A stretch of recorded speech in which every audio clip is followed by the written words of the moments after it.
जय हिंद। आइए शुरू करते हैं आज का ये क्वेश्चन आपसे बोल रहा है, उसको आप पहले ध्यान से एक बार पढ़ें और पढ़ने के बाद कोशिश करिए कि आप अपने से एक बार सॉल्व करें।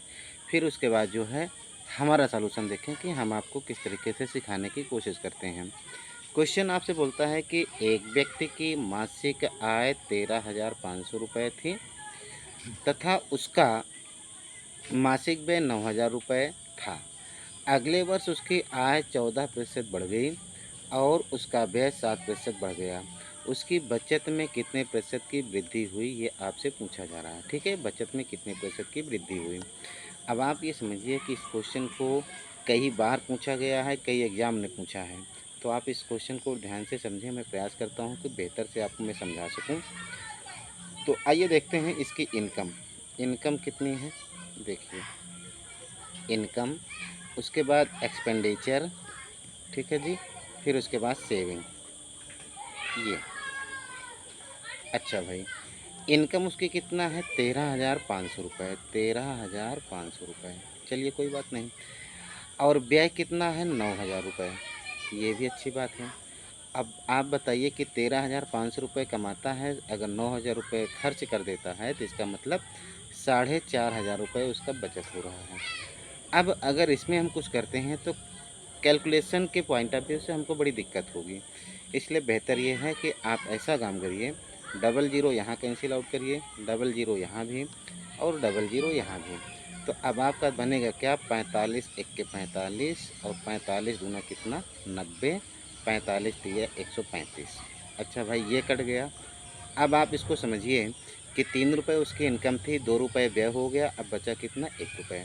तो यहाँ भी अच्छा और सुविधा करने के लिए हम क्या करेंगे, हमने यहाँ जीरो बढ़ा लिया। इस तरीके से हमने कई सवाल देखा है, यहाँ भी जीरो बढ़ा लिया और यहाँ भी जीरो बढ़ा लिया। अब हम कह सकते हैं कि 300 रुपये इनकम है, 200 रुपये उसका व्यय है और 100 रुपये उसकी बचत है। अब इनकम में क्या हो रहा है, क्वेश्चन ने बोला कि 14% बढ़ जाती है इनकम। तो 14% अगर बढ़ेगी तो इसका मतलब ये हुआ कि इसका 14% होगा कितना, इसको आप समझिए। तो 14 तिया 42, यानी 42 रुपये उसकी इनकम बढ़ गई। अब व्यय के साथ क्या हो रहा है, व्यय आपसे ये बोलता है कि 7% बढ़ गया। अगर आप इसका 7% बढ़ाते हैं तो 200 का 7% कितना होगा, 14 रुपये।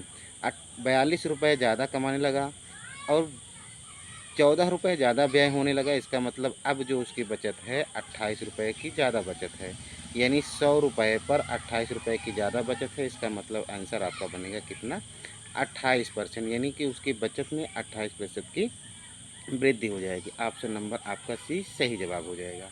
चलिए दोस्त, देखते हैं अगले क्वेश्चन को। अगला क्वेश्चन आपसे क्या बोलता है, इसको देखें। ये तो बड़ा ही शानदार क्वेश्चन है। आप देखें, इस क्वेश्चन को कह रहा है कि एक कारखाने में प्रत्येक कर्मचारी का वेतन कितना, 22:25 के अनुपात में बढ़ता है, लेकिन श्रमिकों की संख्या क्या हो रही है कि 26 सही 2/3। इसका मतलब क्या है, 26 या 78 2, 80/3। 80/3 का मतलब ये हुआ, प्रतिशत को अगर फ्रैक्शन में बदलेंगे तो 4/5 यानी 4/15 हो जाएगा, क्योंकि बटे में 3 भी हैं। अच्छा, चलिए, इसका मतलब यही हुआ कि 4/15 इसकी फ्रैक्शन बनती है। इसको मैं और अच्छे से समझाता हूँ। इसका सीधा असर सैलरी पर क्या पड़ेगा, इसको आपको बताना है। समझाता हूँ। जैसे मान लीजिए कि कर्मचारियों की संख्या में ना, ये प्रत्येक कर्मचारी का वेतन कितना, 22:25, यानी पहले कर्मचारियों को 22 रुपये दिया जाता था, अब कर्मचारी को कितना दिया जाने लगा, 25 रुपये दिया जाने लगा।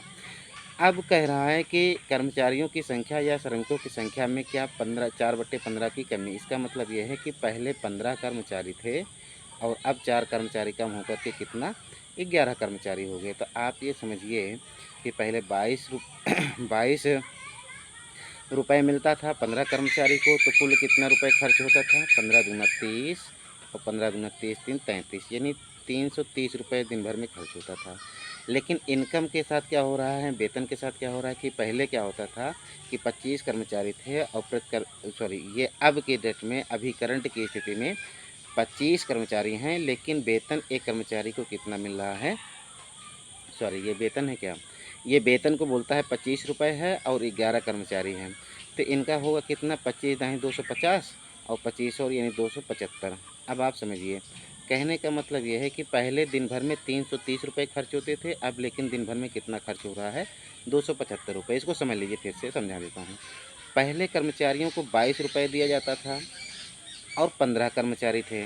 अब कर्मचारियों को 25 रुपये दिया जाने लगा, लेकिन 11 ही कर्मचारी हैं। कर्मचारियों की संख्या घटा दी गई, वर्कलोड जब बढ़ा ना तो वेतन में वृद्धि कर दिया कि भाई पहले आप 22 पाते थे, अब चलिए आपको 25 देते हैं, तो कर्मचारी भी खुशी-खुशी काम करने लगे। अब जो इसमें का ठेकेदार या कह लीजिए कि कर्मचारी या कारखाने का जो मालिक है, पहले दिन भर में प्रतिदिन की उसकी मज़दूरी 330 रुपये जाया करती थी, लेकिन अब दिन भर की मज़दूरी कितना जा रही है, 275 रुपये। इसका मतलब यहाँ पर उसको फ़ायदा हुआ, किसको? कारखाने के मालिक को। कितने रुपए का?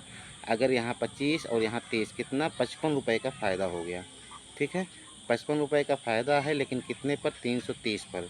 तो परसेंट पर क्या असर पड़ेगा? देखिए 330 है ये, तो परसेंट पे क्या होगा? 100 से गुणा कर लिए तो ये परसेंट बन जाएगा, तो 0 से 0 कैंसिल हो जाएगा। 11 तिया 33, 11 पंजे 55, 10 पंजे 50/3 यानी 16 सही 2/3% क्या होगा? उसको फ़ायदा हो जाएगा। अर्थात क्या होगा? कमी हो जाएगी। किस में कमी? कमी हो जाएगी, मतलब दिन भर के वेतन में कमी हो रही, कितने की? डिक्रीज। डिक्रीज मतलब कमी। 16 सही 2/3% की उसको कमी हो, मतलब कमी हो रही है। किसके लिए हो रही है? ये हो रही है कर्मचारी के जो मालिक हैं, यानी कारखाने के जो मालिक हैं, उनका फ़ायदा हो रहा है। उनका प्रतिदिन का खर्च में इतने की कमी हो रही है, कितने की? 16 सही 2/3% की डिक्रीज यानी कमी।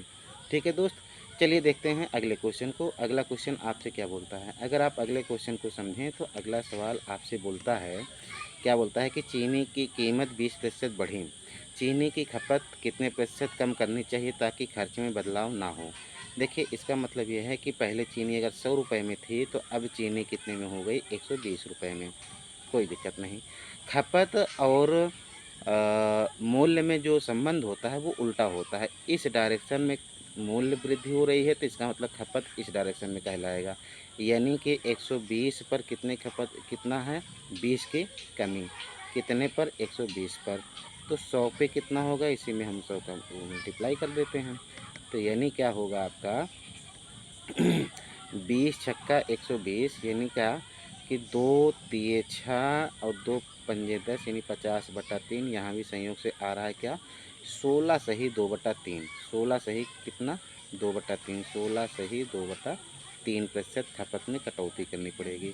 यानी कि ऑप्शन ये वाला होना चाहिए था, इसमें दशमलव वाला पोर्शन नहीं लगाया गया, या फ्रैक्शन वाला। 16 सही 2/3% की क्या हो जाएगी? कमी हो जाएगी। ये बदलाव किस में कमी करना पड़ेगा? खपत में कमी करना पड़ेगा। ठीक है दोस्त, तो यानी ऑप्शन नंबर सी आपका सही जवाब होगा।